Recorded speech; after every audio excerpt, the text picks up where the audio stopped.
Hey guys, in today's episode, the June update is finally confirmed and Clash Royale's many problems have finally been exposed. All that and more in today's episode of Clash World.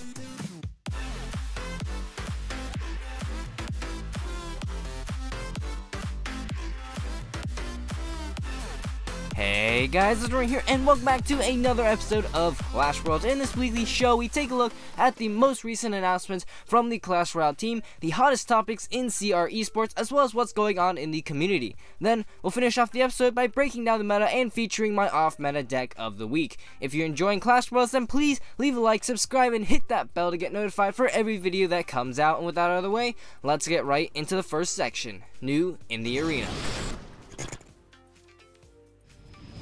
New in the arena is where we find out what the Supercell team has been up to this past week. First off, the June update has been confirmed. As you can see on Reddit, Clash Royale themselves replied, "We need to wait for our next client update in June to deploy it." Who knows what it is, but hey, that means the June update is confirmed. However, to make things worse, Clash Royale actually just tweeted out this. Just a quick FYI on what's not coming in the next update.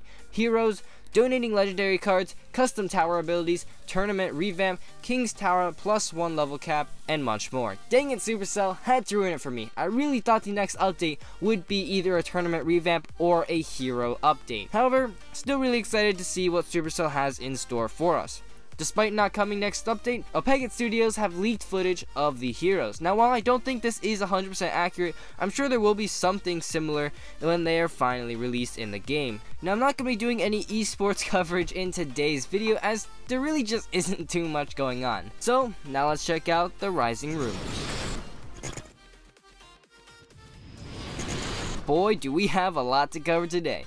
Well, someone finally made a post on Reddit detailing why Clash Royale is undeniably on a downwards trend. Now, I'm sure you don't want to read this super duper long report, so I'll just summarize it for you. First up, you can evidently see that Clash Royale has peaked in June of 2017, so let's take a look at what happened there. Well, in June of 2017, 2v2 was released as a permanent game mode, and since then, despite what you think, it has had a quite negative effect on the game.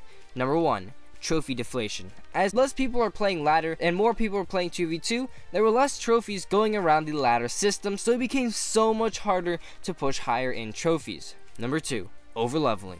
2v2 offers the same rewards as ladder. Now, this obviously leads to massive overleveling problems. As Woody puts it, because 2v2 gives the same rewards as ladder, there really is no incentive to play ladder once you make it to 4,000 trophies. So, while they're playing 2v2, they will still be able to continually level up their cards while not pushing higher in trophies. This is still a massive problem in the game and is a major reason why I'm really mad Supercell isn't capping ladder in the next update. This problem is just going to be getting worse and worse. Next, there are tons of problems with how the Supercell team functions as a whole. First off, we have creativity.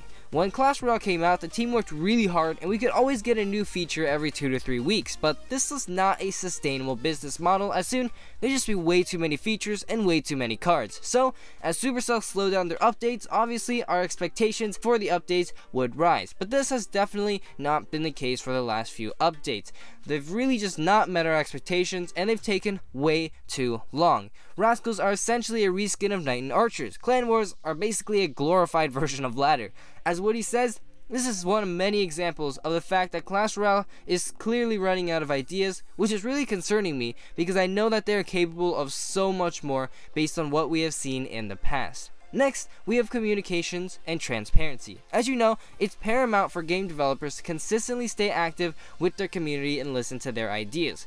According to Woody, instead of listening to their players, the Clash Royale team has never taken our opinions into consideration and continued to assume that they know what is best for the game. However, in reality, it is us, the players, who are the ones who know what is best for the game because we're the one who's playing the game every single day. Please, Supercell, improve communication and be more transparent about how your game works. I mean, come on. While most of our ideas aren't too good, I'm sure there are some of the ideas that could definitely improve the game. Finally, we have greed and accountability. Let's face it, Supercell is a business. It needs to make money. It's a company, but sometimes they seem to push that aspect a little too far.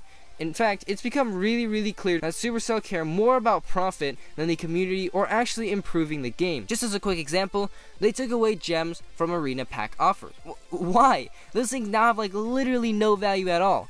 In addition, the Clash Royale team always comes up with just the same excuse whenever there's a problem in the game. Time and time again, we hear that, oh, we have a small team, or oh, we only have 190 employees. Just as what he says, there are probably like 30 developers working on a game played by millions of players. It doesn't take a genius to conclude that this just won't work. So there we go. I've basically summarized all the points Woody goes over in the post. It's a really detailed and really well-rounded report, and I definitely recommend you guys go check the post out if you guys want to. Please, Supercell. I love this game. It has so much potential. Just don't ruin it. Now that I've covered the trending topics in the community, let's go ahead and break down the meta. Rascals are everywhere. I mean, take a look at recent Clash Royale 12-win decks. You literally see Rascal in almost every single 12-win battle.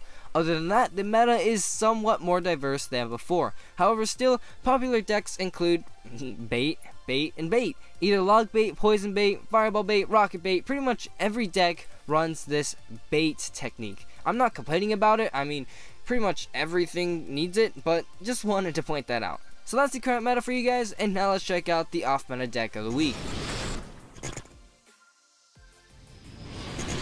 That's right, in each Clash Royale episode, I'm going to be featuring one off-meta deck that works in the current meta. Today's off-meta deck of the week is this Miner Control deck. It has so many off-meta cards, and you can definitely give your opponents a really hard time. So, without further ado, let's get right into it. Alright, so looks like this battle is going to be against Knej from the clan Authentic 2. So good luck to this guy. And yeah, we're going to start off with a relatively nice starting hand, just one card away from the Furnace. Obviously with this deck, you want to always have a Furnace down. So here's quickly log out the Goblin Barrel, and then we're going to go ahead and get our Furnace down. Furnace is the only building in the deck, so it's always really nice to just have a Furnace down, to just keep applying pressure onto your opponent's tower, because fire spirits actually do a ton of damage added up. So you're oh my god, I actually played a Valkyrie right at the bridge. That meant to just supposed to be a miner, but yeah, really terrible misplay on my part. Yeah, again, I just meant to play a miner, but yeah, that Valkyrie accidentally slipped out right there. But anyways, here I think I'm just gonna go ahead and poison out that princess, because I just don't want to deal with it. But princess is pretty annoying. We do have quite a few counters to princess, so let's go with skeletons onto the Goblin Barrel, and then we're gonna go and log out the Goblin Barrel. Okay, well, I thought that'd actually be a deep Goblin Barrel, but it wasn't, so man, I do not know what I'm doing. But anyways, here, let's go ahead and just go and play down a Furnace in the center right as the old one dies, and yeah, just keep applying pressure with the Furnace.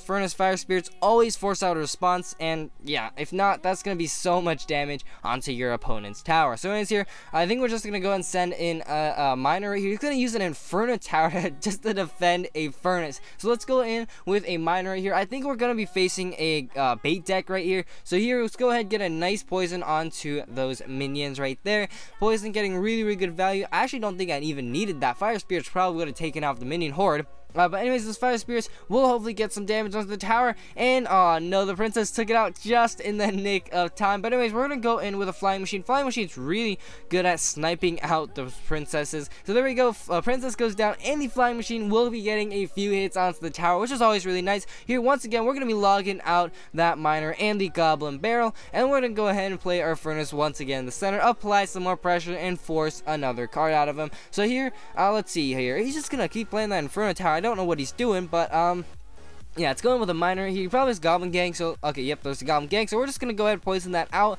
I know this guy's deck. Our deck has so many things to deal with splash, so we absolutely wreck bait. Here, I don't know why he tried to do a princess at the bridge, but yeah, let's go with Valkyrie here, take out the thing. Actually, the Valkyrie's even gonna take out the Goblin Barrel. Let's go. He tried to juke us, but we just completely roasted him. His tower's going down. 77 seconds left. Let's go and get a second Furnace down, and really, all we need to do is defend at this point. But hey, I'm feeling kind of cocky, so let's go ahead and try and go for the second tower. So let's go for a miner right there. followed up by skeletons, as well as a Valkyrie in the center. And let's see, 10 seconds left on the battle. This guy can't really do anything, so let's just keep spamming everything in the center, guys. 7 seconds left, 6 seconds left. Our towers are super duper healthy. Let's go and poison out the tower, and then go and log out the goblin barrel. And yeah, we just about took that second tower, but still completely dominant battle over one of the most popular and best bait decks in the current game. Well, there we go, the off meta deck of the week. Definitely recommend guys check this deck out. It's just so fun, so off meta, and can catch your opponents off guard. If you want to submit your own deck to be featured, feel free to leave it in the comment section below. But unfortunately guys, that is all the time for in today's episode. If you enjoyed, please like down below as well and subscribe to my channel. And as always, this is Legendaray, and I'm signing off. See you guys next time.